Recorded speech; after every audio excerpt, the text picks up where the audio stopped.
Hello friends, मैं हूं अमरदीप और आप देख रहे हैं आपका चैनल श्योर शॉट एकेडमी। दोस्तों, ये चैनल मैंने बनाया है आप लोग को यूपीएससी और बीपीएससी की प्रिपरेशन में गाइडेंस प्रोवाइड करने के लिए। दोस्तों, ये चैनल जो मैं बनाया हूं, जिसमें मैं आप लोगों को यूपीएससी और बीपीएससी को क्रैक करने का श्योर शॉट तरीका और वे बता रहा हूं। ये तरीका शॉर्टकट नहीं है। आप लोग इस बात को ध्यान रखिएगा, ये तरीका शॉर्ट कट नहीं है लेकिन श्योर शॉट है। शॉर्ट कट और श्योर शॉट में क्या अंतर है? शॉर्ट कट की आप किसी छोटे मोटे रास्ते से ढूंढ रहे हो या कोई छोटा मोटा तरीका ढूंढ रहे हो जिससे आप क्लियर कर लो, वो तो पॉसिबल नहीं है इस यूपीएससी या बीपीएससी के प्रिपरेशन में। तो मेरा ये चैनल है वो श्योर शॉट है, ना कि शॉर्ट कट है। श्योर शॉट का मतलब जैसे कि आप प्रिपरेशन कर रहे हो, तो प्रिपरेशन करते करते आपको श्योरिटी हो जाए आपके माइंड में कि you are really going to clear this exam. मेरी अथॉरिटी कैसे बनती है इसको श्योरिटी को इंश्योर करने की? तो वो ऐसे बनती है कि मैं पिछले 8 सालों से यूपीएससी का प्रिपरेशन कर रहा हूँ और एग्ज़ाम दे रहा हूँ। शुरू के मैं 2013 से अपने कॉलेज के बाद से मैं 2013 से फर्स्ट अटेम्प्ट दिया और उसके बाद से रेगुलर दे रहा हूँ। और मेरे 8 अटेम्प्ट यूपीएससी में ऑलरेडी हो चुके हैं और इन 8 अटेम्प्ट में मैं प्रीलिम्स भी क्लियर नहीं किया हूँ।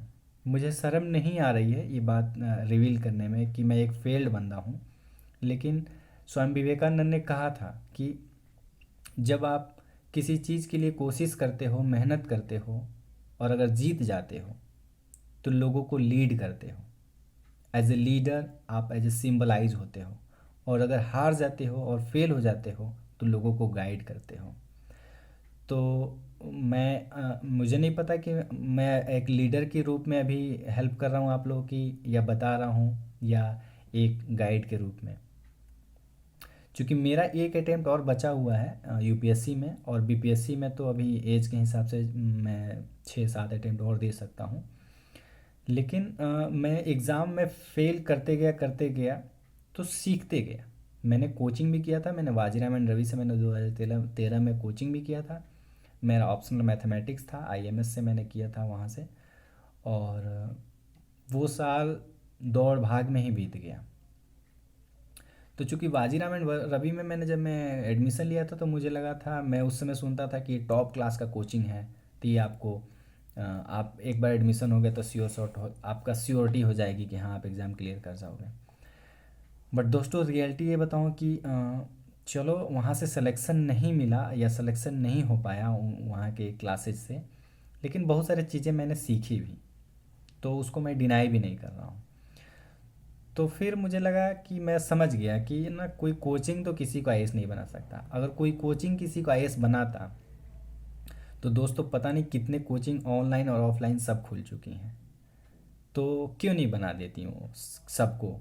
मैं वाजीरा में था तो उसमें 500 कुछ बच्चे थे मेरे बैच में, तो 500 को 500 तो नहीं बने, कुछ ही बने। तो एक्चुअली है क्या, मतलब प्रॉब्लम है कहाँ, कैसे, मतलब क्यों नहीं लोग क्लियर कर पा रहे हैं इस एग्ज़ाम को?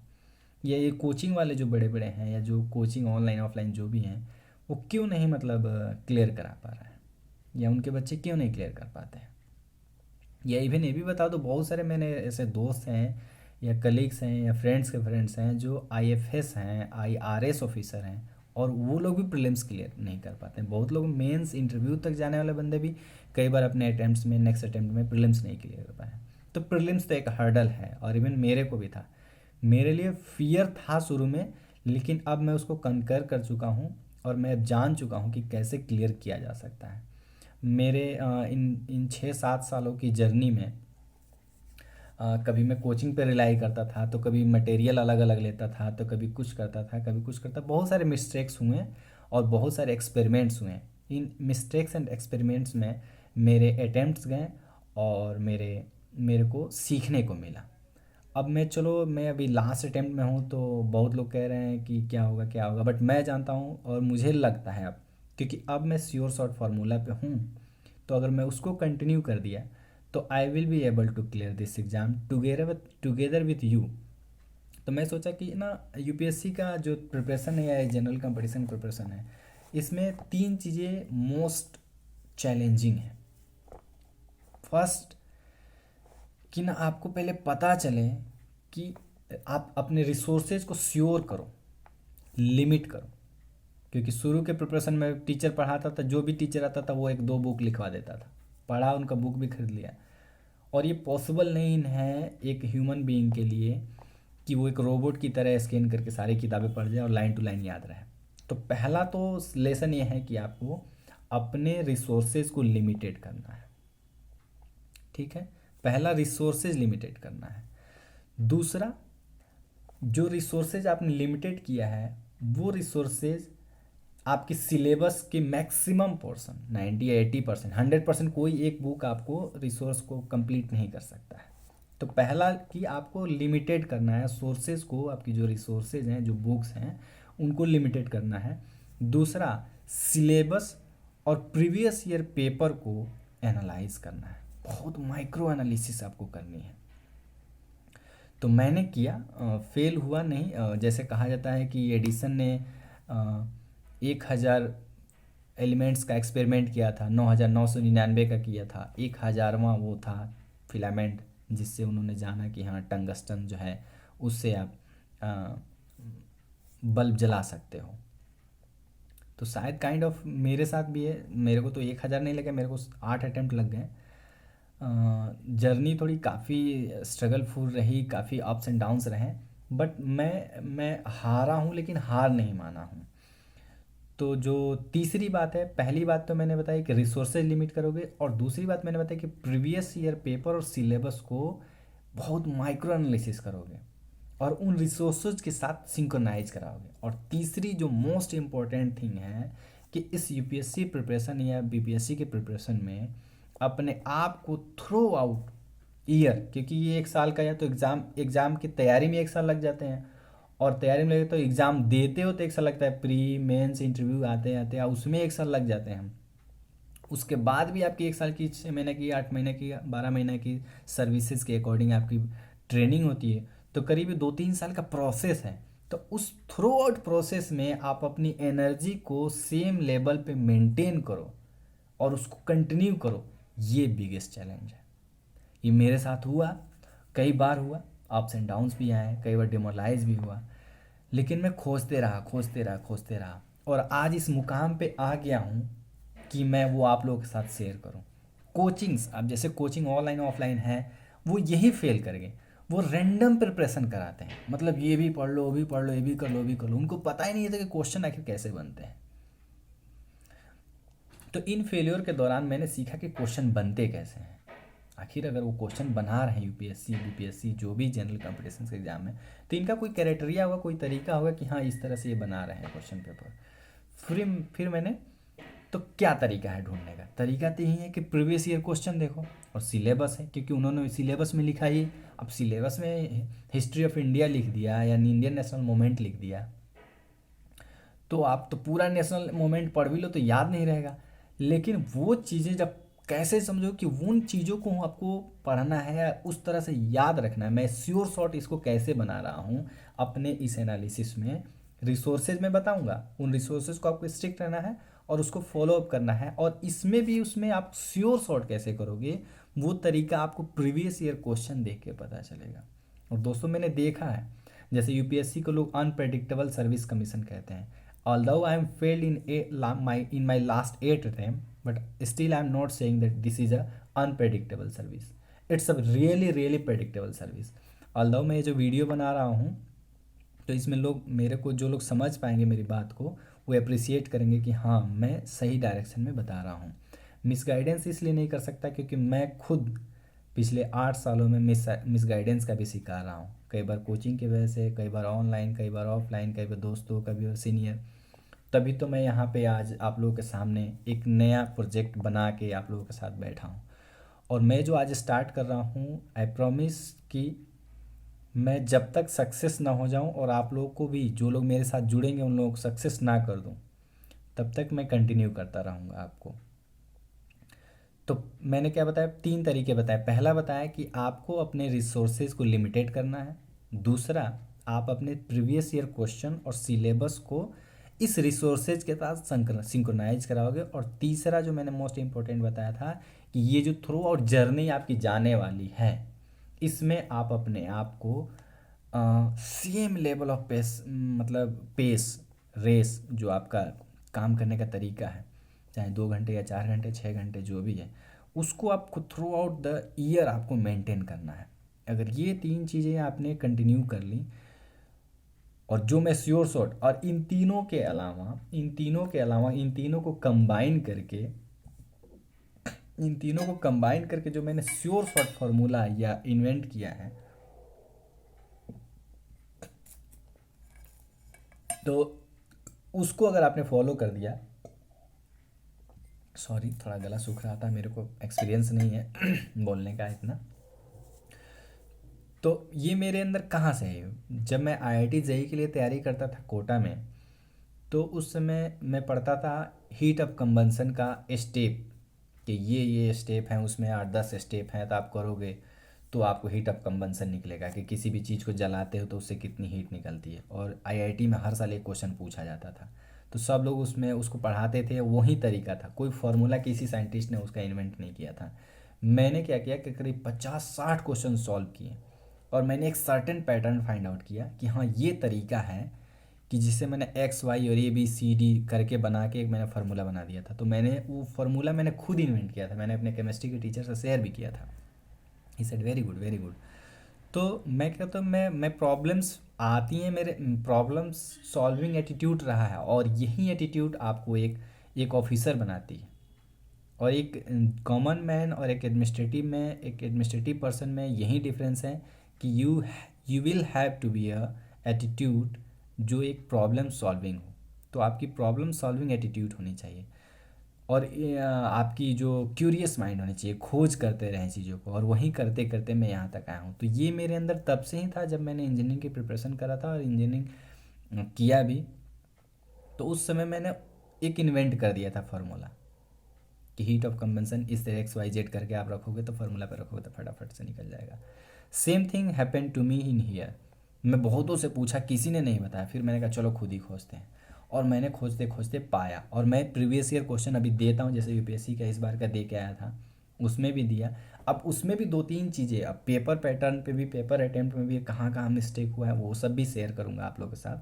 तो वो चीज़ें आप लोगों को सिखाते रहूँगा, बताते रहूँगा। और हाँ, ये बता दूँ कि ये जो चैनल मैं बना रहा हूँ, मैं ये नहीं क्लेम कर रहा हूँ कि मैं आप लोगों को पढ़ाऊँगा, मैं आप लोगों को प्रिपेयर कराऊँगा और गाइड करूँगा, और साथ साथ मैं खुद भी प्रिपेयर कर रहा हूँ।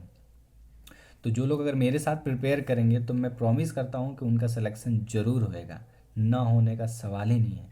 क्योंकि इसीलिए मैंने बहुत सोच समझ के इस चैनल का नाम श्योर शॉट एकेडमी रखा है। इफ़ आई एम सेइंग कि ये श्योर शॉट फार्मूला है, तो है, क्योंकि मैं खुद, जो लोग भी प्रिपरेशन करते हैं वो जानते हैं कि कितना कितना हेक्टिक होता है और कितना बर्डनफुल होता है ये प्रिपरेशन जर्नी। मैं पिछले 8 सालों की जर्नी को आप लोगों के साथ शेयर करूँगा, और मैं नहीं चाहूँगा कि मेरा 8 साल बर्बाद हुआ, या मेरा 8 साल इसमें लगा तो आप लोगों का भी 8 साल लगे। ये थोड़ा सा लेंदी प्रोसेस होगा, लेकिन श्योर शॉट नहीं है, मैं बता रहा हूँ, श्योर शॉट नहीं है। आप श्योर शॉट है, लेकिन शॉर्ट कट नहीं है। लेकिन ये काइंड ऑफ उसी तरह से लगेगा, उतना बर्डनफुल नहीं लगेगा। तो अब इस श्योर शॉट करने के लिए क्या करना है तरीका? पहला, अब मैं बीपीएससी के लिए आज बता रहा हूँ, इस लेक्चर में मैं बीपीएससी के लिए बता रहा हूँ। अगला जो नेक्स्ट लेक्चर बनाऊंगा, वीडियो बनाऊंगा, तो उसमें मैं यूपीएससी का भी बताऊंगा श्योर शॉट। बीपीएससी इसलिए मैं बता रहा हूँ पहले, क्योंकि अभी बीपीएससी का एग्ज़ाम जो है 67 वाला, 66 हुआ है, 67 होएगा। तो मैंने 66 दिया भी है, और उसका पेपर लेके बैठा हूँ। 65 वाला भी दिया था, 64 वाला दिया था। 64 में मेरा 1 नंबर से प्रीलिम्स रह गया था। आप लोगों को ऑथेंटिकेशन के लिए मैं उसका मार्कशीट शेयर कर दूंगा आप लोगों को। उसमें तो कुछ हो गया था, वो बाद में बता दूंगा आप लोगों को। तो अभी मैं बीपीएससी के लिए बता रहा हूँ श्योर शॉट फार्मूला कैसे अप्लाई करना है। तो पहला, आप लोग रिसोर्सेज नोट डाउन कीजिए, अगर पेन लिए हो तो पेन लेकर नोट डाउन कीजिए और इसको लिखिए। पहला रिसोर्सेज मैं बता रहा हूँ। अब प्रीलिम्स के लिए क्या करना है, केबीसी नैनो का आप प्रीलिम्स का टॉपिक वाइज बुक खरीद लेंगे। ये है बुक, आप लोग देख पाइए। मैं फिर से बोल रहा हूँ, केबीसी नैनो का topic wise prelims question paper, ठीक है ना, यही लेना है। देखो लोग प्रीवियस ईयर क्वेश्चन सॉल्व करते हैं, बाकी प्रीवियस ईयर क्वेश्चन सॉल्व करने का और मैं टॉपिक वाइज बोल रहा हूँ उसको सॉल्व करने का क्या रीज़न है, ये मैं आपको बता रहा हूँ। तो ये मैं इसलिए बता रहा हूँ, जैसे सपोज आप इसमें मैं साइंस वाला पोर्शन को पहले बता रहा हूँ, हिस्ट्री में भी बताऊंगा, ज्योग्राफी में भी बताऊंगा, पॉलिटी में बताऊंगा, सारे सब्जेक्ट में बताऊंगा। तो इसका जो सिगमेंट है, जो बीपीएससी का जो प्रीलिम्स का क्वेश्चन है वो सिगमेंट है, इसके 5-6 एरिया हैं जहाँ से ये क्वेश्चन पूछता है। जैसे एंशियंट हिस्ट्री से क्वेश्चन पूछता है, ठीक है, मेडिवल हिस्ट्री से क्वेश्चन पूछता है, मॉडर्न हिस्ट्री से क्वेश्चन पूछता है, पॉलिटी से क्वेश्चन पूछता है, ज्योग्राफी से क्वेश्चन होते हैं, साइंस टेक से क्वेश्चन होते हैं, इंडियन इकोनॉमी से क्वेश्चन होते हैं, मैथमेटिक्स से क्वेश्चन होते हैं, और रीजनिंग और मैथमेटिक्स मिला के 10 क्वेश्चन होते हैं इसके, बिहार स्पेशल क्वेश्चन होते हैं, और नेक्स्ट होता है वो करंट अफेयर्स होता है। तो अब देखिए मैं इसको श्योर शॉर्ट कैसे बनाऊंगा। तो श्योर शॉर्ट में इसमें 2 सेगमेंट हो गया, एक तो स्टैटिक पोर्शन हो गया और दूसरा आपका करंट पोर्शन हो गया। तो स्टैटिक्स पोर्शन से कम 100-120 नंबर के क्वेश्चन स्टैटिक्स पोर्शन से आते हैं, जिसमें आपका हिस्ट्री, ज्योग्राफी, पॉलिटी, इकोनॉमी, ये सारे जीएस के सब्जेक्ट आ गए। बाकी 30 से 40 या 35 क्वेश्चन जो होते हैं वो आपके करंट अफेयर से आते हैं। तो करंट अफेयर्स में भी श्योरिटी है, मैं बता रहा हूँ, करंट अफेयर्स में भी श्योरिटी। लोग कहते हैं current affairs dynamic, no no no. तो पहला पहला थंब रूल ये हुआ कि किसी भी चीज़ को आप पढ़ने जा रहे हो तो उससे पहले उसको श्योर करो, और श्योर करने का तरीका क्या है कि लिमिट करो रिसोर्सेज को लिमिट करो। और जो दायरा है इनका, एग्ज़ाम देखो, एग्जामिनर जो है वो क्वेश्चन बनाता होगा तो उनका कोई एक सेटअप बॉक्स होगा, एक डाटाबेस होगा, उस डाटाबेस में वो पॉलिटी, ज्योग्राफी, इकोनॉमी का सेगमेंट बनाए होंगे, और उनको ये होगा कि पॉलिटी में उनको पॉलिटी में उनको राष्ट्रपति से पूछना है, गवर्नर से पूछना है, पार्लियामेंट से पूछना है, डीपीएसपी से पूछना है, फंडामेंटल राइट से पूछना है, इस तरह से करके उन्होंने बना रखे हैं। तो उसी तरह से सारे सब्जेक्ट का उनके पास डाटाबेस होगा, तो उस डाटाबेस को हमको समझना है। और वो जब तक नहीं समझेंगे, आप पूरा लक्ष्मीकांत पढ़ लेंगे, पॉलिटी का क्वेश्चन नहीं कर पाएंगे। कई लोग, अब मैं बता रहा हूँ कि अगर 10 क्वेश्चन आएंगे तो 10 में 10 नहीं तो कम से कम 9 आप सॉल्व कर पाओगे उस लेवल पर, क्योंकि आप एकदम श्योर शॉर्ट फार्मूले पर काम कर रहे हो। आपको पता है ये चीज़ पढ़ेंगे, यहीं का यहीं आएगा, वहीं का वहीं आता है। फॉर एग्जाम्पल मैं बता दूँ, बीपीएससी का एक फेवरेट टॉपिक है, वो है फाइनेंस कमीशन, यूपीएससी का भी है। तो बीपीएससी क्या करता था, मैंने जब प्रीवियस ईयर क्वेश्चन आप एनालाइज करोगे तो देखोगे क्या कि बीपीएससी एवरी ईयर और अल्टरनेटिव ईयर फाइनेंस कमीशन से कुछ ना कुछ पूछा है। कभी उसका चेयरमैन पूछा है, कभी उसके फंक्शन पूछा है, कभी उसका एलोकेशन पूछा है, कभी उसका कुछ पूछा है। तो मैं जब 64 देने जा रहा था पेपर, तो मैंने कहा इसके बारे में सब चीज़ पूछ लिया है, ये नहीं पूछा है कि कॉन्स्टिट्यूशन के किस आर्टिकल में फाइनेंस कमीशन को मेंशन किया गया है। इट वाज आर्टिकल 280 में। मैंने वो तैयार कर लिया और वहीं आया, वहीं टिक मार दिया। तो अब मैं बताने जा रहा हूँ कि कैसे इस बुक को, जो मैंने अभी आप लोगों को ये बताया, कि इस बुक का किस तरह से यूटिलाइज करेंगे, किस तरह से यूज करेंगे कि ये हमारा प्रिपरेशन